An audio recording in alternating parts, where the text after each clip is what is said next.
dhufnee jirra arraas isinirraan bannee jirra jirtuu qaqqaalii ilmaan Oromoo bakka jirtan hundatti nageenyi koo qilleensarraan isin haa qaqqabu jecha laayik sheer sabskiraayib gootanii koomantii jalatti yaada qabdan yoo haala kanaan barnoota adda addaa barachuu barbaaddan hamilee nu taatanii laayikiin gartee yeroo xiqqaa isinirraan fudhattu sakandii takkatti laayikii gootaa sheeris gootee hiriyoota keetiin biraanis ni geessaa koomantiilee gootee sabskiraayibiin gaa sakandii sittiin fudhatu sabskiraayib gootee akka nu jajjabeessituun isiniif hawwa arraas deebinee jirra paartii 2 qabannee dhufnee jirra. Paartii 2 branch of economics grade 9 chapter 1 part 2 branch of economics kajuu qabaddeen isiniif dhufee jira. Sirriitti na hordofaa. Barnoonni kun barnoota hedduu barbaachisaa tahee fi kan dhalli namaallee itti jijjiiramuu danda'u. Haala kanaan waliin yoo isin hamilee jabaa naa taatan kara fuula duraattis waliin imallee waan hedduu walirraa barachuu dandeenya. Barnoonni xiqqaan qabu. Haala kanaan hordofaan isiniin jaa amma kallattiidhaan gaayis kara barnootaatti ni seenna. Haala kanaan barnoota dabre keessatti hiikkaa ikoonomiksii akkaataa isiin biyya keenya kana keessatti faayidaa isiin qabduu fi kan kana fakkaatan laallee turre. Arra kallattiin eessa laallaa? Branch of economics. Branch of economics ilaallaa jechuudha. Economics is a branch of economics divided by 2. Dameen yookaanis branchiin economicsiidha kallattii lamatti qoodama. Inninis MI fi MA kajennuun kana jettaa. Tokkoonsaa briefly discuss godheetiin isiniif himaa. Afaan Oromootiinis adda baaseen isiniif himaa. Haalaan na wajjin jiraadhaa. Na wajjin deemaan isiniin jaa kallattiin kara barnoota keessaniitti fokosii keessan deebisaa xiyyeeffannaadhaan na hordofaa.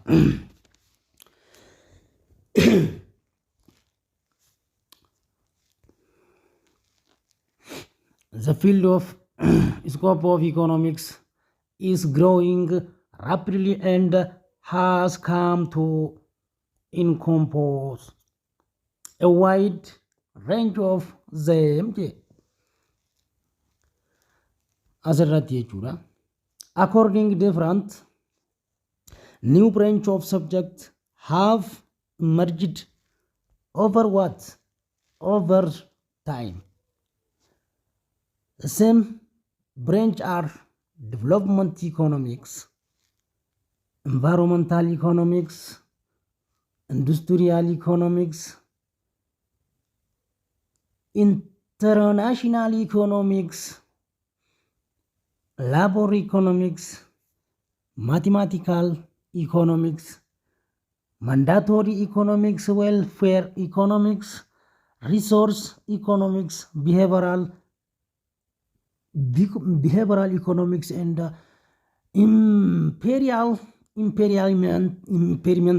imperimental economics, health economics.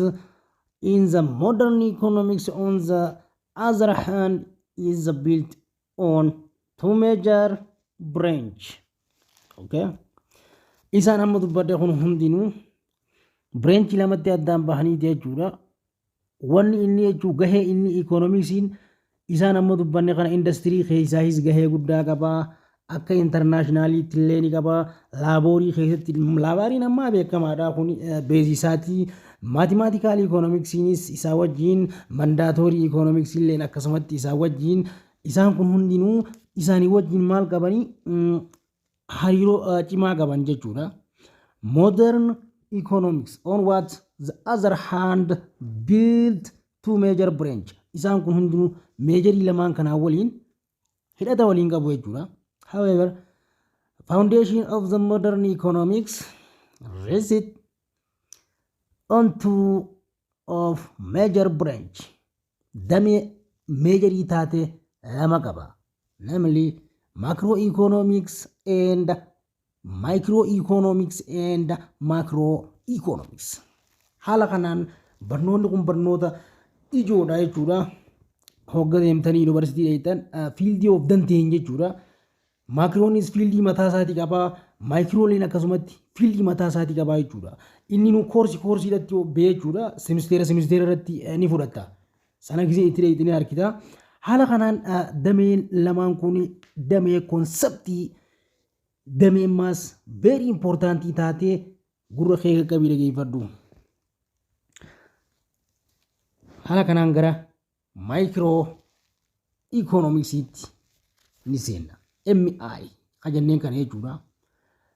MI jannaani micro economics. Microeconomics is concerned with the economic behavior of individual decision making unit such as household, firm and government and instruction and organization through market and industry. Dhageeffadhu siifin biriif godha. Kana jechuun ammaan tana dinagdeen kun dinagdee xiqqaa yookaanis dinagdee nama dhuunfaatiin socho'u jechuudha. Amalli dinagdeen dhuunfaa kun kanneen qabu keessatti jechuudha. Maatii mana tokko keessaa jechuudha.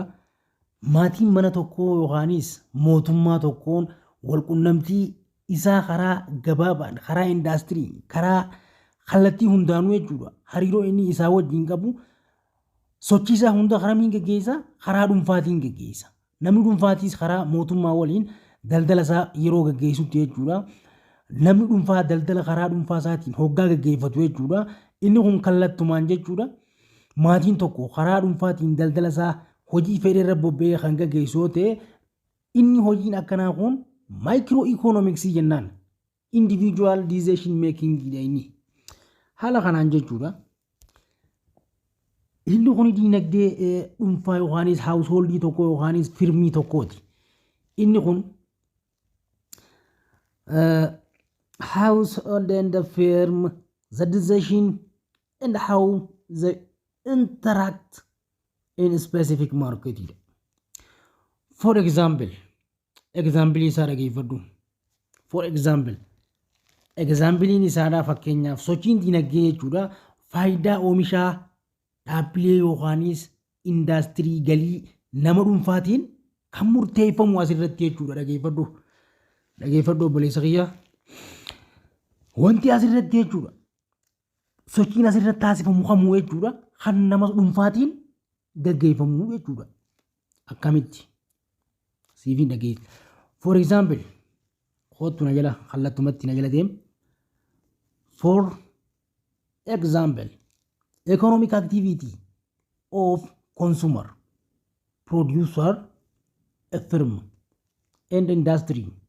The income inni hundinuu of individual dha bakka. Economic activity individual, consumer, producer, a firm or an industry, the income of individual and determination of the price. Wanti hundinuu jechuudha. Various products and factor of production it is. Kan biraallee jechuudha. Haala kanaan isa kana fakkaatee jiru hundinuu maali? Microeconomicsii jennaan. Microeconomicsiin murtee isaa kan murteeffamuun nama dhuunfaatiin dhaabbilee fedhe keessatti haa ta'u dhaabbilee mootummaa galii inkaamii ati argattu keessatti oomisha oomishtu keessatti jechuudha. Oomisha tokko iddoo tokkotti daldalaaf yoo bobbaatees jechuudha. Murtee kan murteessu nama dhuunfaati jechuudha. Individual microeconomics is what? Individually dha isiin waa hunda keessatti individually dha jechuudha. Okay. So under scope of microeconomics. Kan jechuun scope mul'ata achi keessa bal'inaan jechuun bal'inaan microeconomicsiin achi keessatti jechuudha. Wanti waliin hin deemu kun aggregateedha. Aggregate jechuun wall. Aggregate is what? Wall. Kan waliin jechuudha kan walooti. Inni kun bal'inaan isarra maal godhaa isarra ni bal'isaa jechuudha. MI kun jechuudha. Haala kanaan fundamental problem of macroeconomics is associated with resource allocation or the problem of price determination. Kana kan murteessu individually dha jechuudha. Namoota dhuunfaati. Asirratti kan wanta akka murteessu nama dhuunfaati jechuudha. Kanaaf diinagdeen kun haala kanaan jechuudha. Gatiin oomishaa adda addaatis jechuudha asirratti dhageeffadhu kan murteessu nama dhuunfaati. Dhaabbilee mootummaa indaastirii galii yookaan inkaamii garaagaraa iddoo garaagaraatti kan socho'u hunda diinagdee xiqqaa kana kan murtee kennu nama dhuunfaati jechuudha. Haala kanaan akkanatti ibsuu danda'uu qabdaa jechuudha. Haala kanaan amma irra deebi'ee jechuudha. Economy, microeconomy is concerned with economic behavior of individual decision making unit in household. Feetummaa maatii tokko keessattis, firm daldala tokko keessattis, and government dhaabbilee mootummaa hunda keessatti, and the instruction organization fedhe keessattu jechuudha. Market and industry kan hunda keessatti maaliin hoggana? Isiin individual laal wanni ati beekuu qabdu asirratti maali? Individual decision making dha jechuudha. Individual making unitiin eenyu microeconomics dha. Haala kanaan kara microeconomics kara macrooti haa jennu. Garaagarummaa isaa asirratti ni hubatta jechuudha. Asirratti mani hubatta. Ishi macroeconomics is a branch of economics. Innis damuma economics that deal with effect and consequence of the aggregate behavior. Wanti ati qabattu maali? Aggregate behavior of all decision making in economy. Bakka kun internationalidha. Akka walootti wanni ta'u hundinuu waloodhaani kan waliin jechuudha. Kan hundaa jechuudha. Kan mootummaa ta'us wanti dhaabbileen reefu nuti xuqne sun hundinuu akka addunyaalee isaattis irra walii galameeti wanni sun ta'uu danda'ama jechuudha. Achirratti jechuudha. Haala kanaanii garaagarummaan isaa guddaan isa kana jechuudha. Macroeconomicsiin ammoo aggregatii ta'uu isaa behavioriin isaa maali? Aggregate behaviorii ta'uu isaa ammallee walii ta'uu isaa kan waloo kan waliin jechuudha. Haala kanaan isa sanirra immoo bal'isee kan ibsu jechuudha. Haala kanaan isa kan caale maali? Various bal'inaan jechuudha. Aggregate economy dhanni variable kamuu keessatti jechuudha. For example, na hordofi total employment ni beektan gaay. Warreen hojjettoota kamiinuu keessatti jechuudha. Total output, national income, total investment, and total consumption. It's kanneen kana fakkaatan kana hunda keessatti waloodhaani hojjeta jechuudha. In economy, in general, macroeconomics investigate in interrelationship of what? Numerous aggregate economic variability. Erte aggregate economic variability. Wanti adda isa godhus wahuma lamaan amma nuti konseptii lamaan ammaas keessattuu inni kana jechuudha. Haala kanaan adda baafannaan wanni takka asirratti wanni si dura dhaabbataa hin jirtu jechuudha. As well as their determination and the case of their application over time. The fundamental problem of macroeconomy is associated with full employment of economic resources. Karte akkanatti hubachuu dandeessaa jechuudha asirraa. What different between macroeconomic and microeconomic and macroeconomic amma kana sirriillaani. Garaagarummaan isaadha jechuudha. Waan nuti reefuu jennee ta'uu ta'a jechuudha garaagarummaan isaa asirratti. Amma different between micro and macro. Microeconomic study of individuality agartamudha.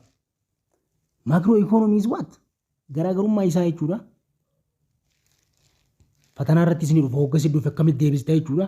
Garaagarummaan isaa jechuudha. Micro economies individual decision unit of an economy like individual household and business firm. Hanganuma jettaa waan biraa irraa dhiiftee hoganaatti ni taatu beekeesi. Macroeconomy is a study of economy as whole. Waloo jechuudha. Waliinii jechuudha boo. Kan waliinii asirratti kan waliiniiti.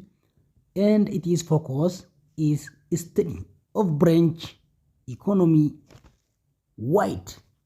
Akka warliidiitti isin maali? Wide bal'aadha jechuudha. Wide aggregate.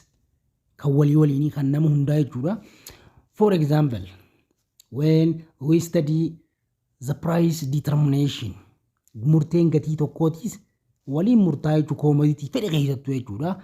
Market gabaa fedhe keessattuu our what?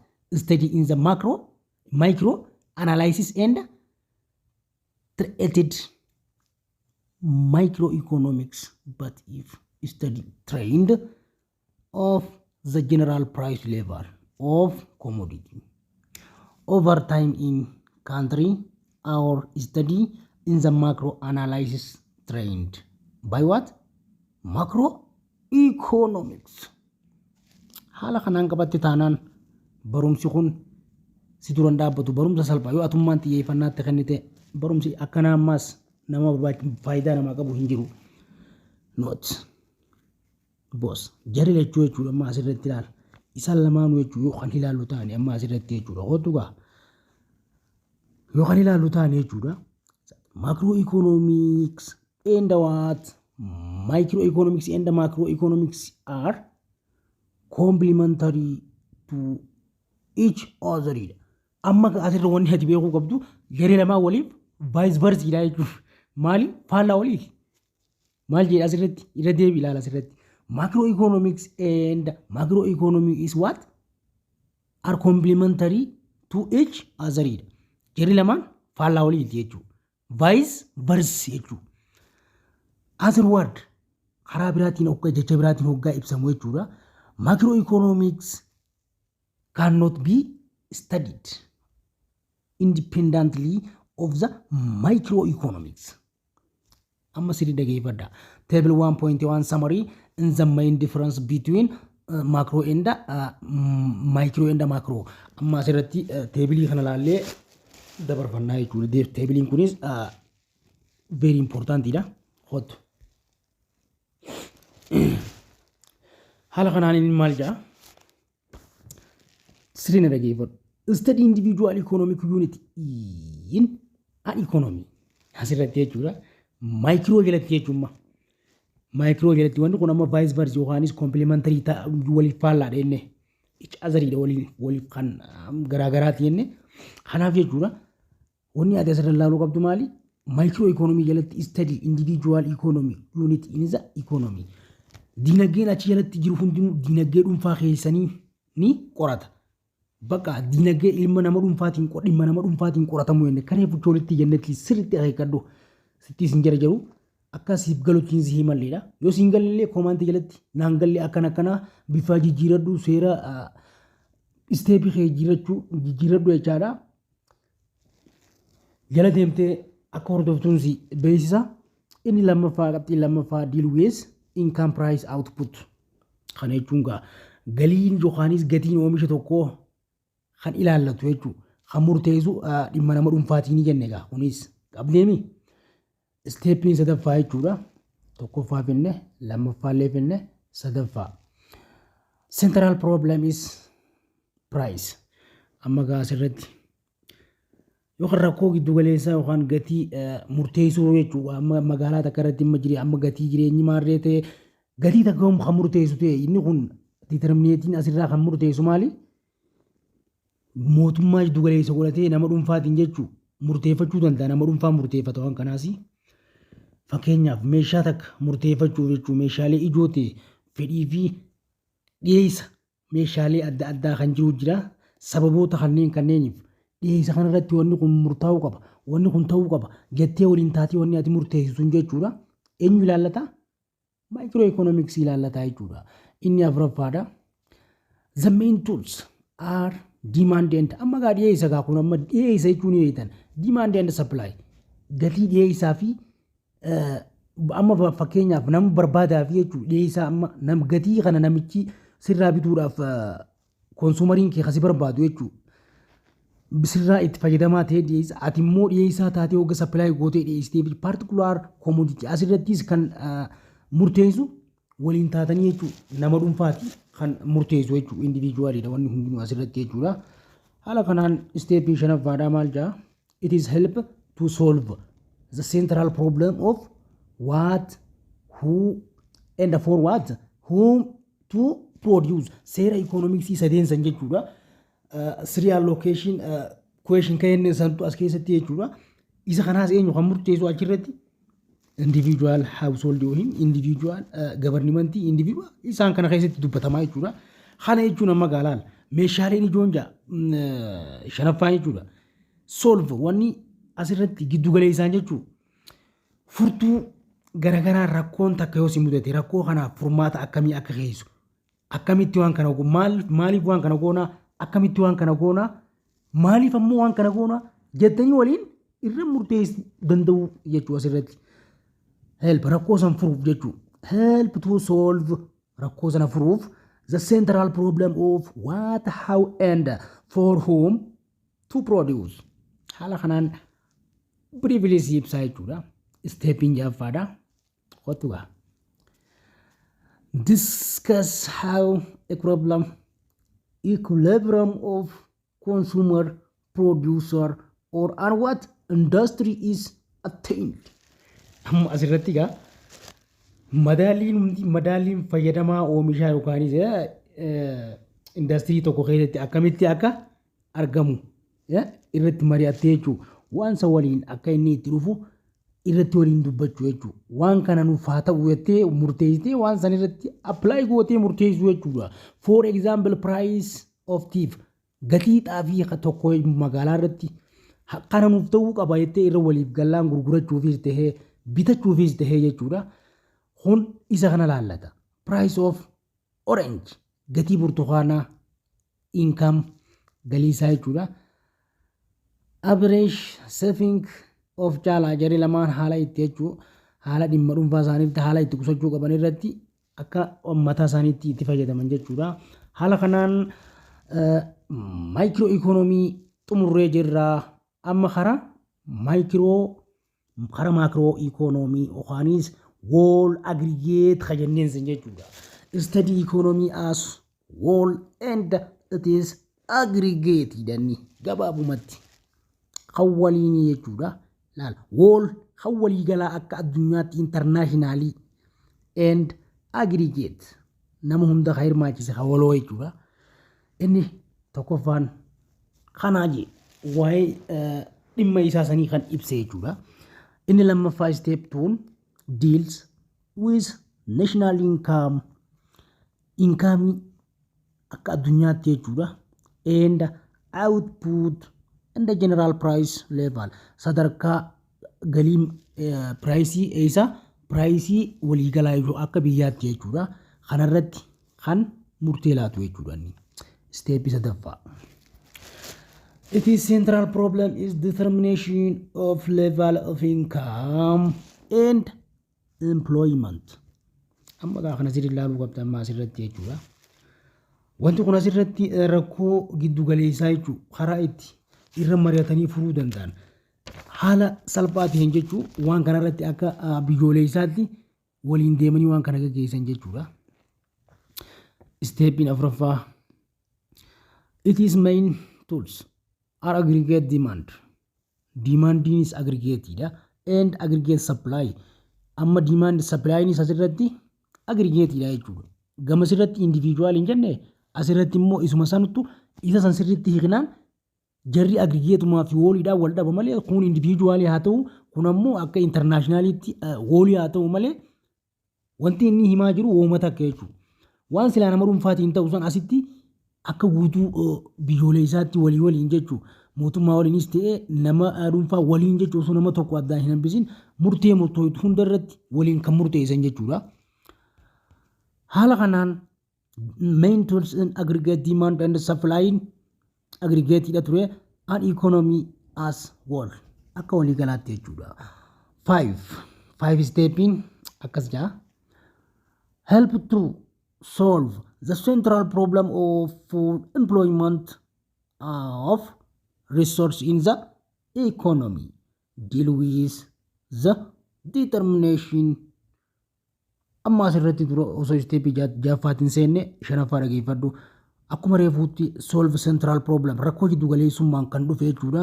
Full employment karaa full employmentiitiinis resourceitiinis ni fura jechuudha. Economy rakkoo economy keessa dhufe ni fura asirratti.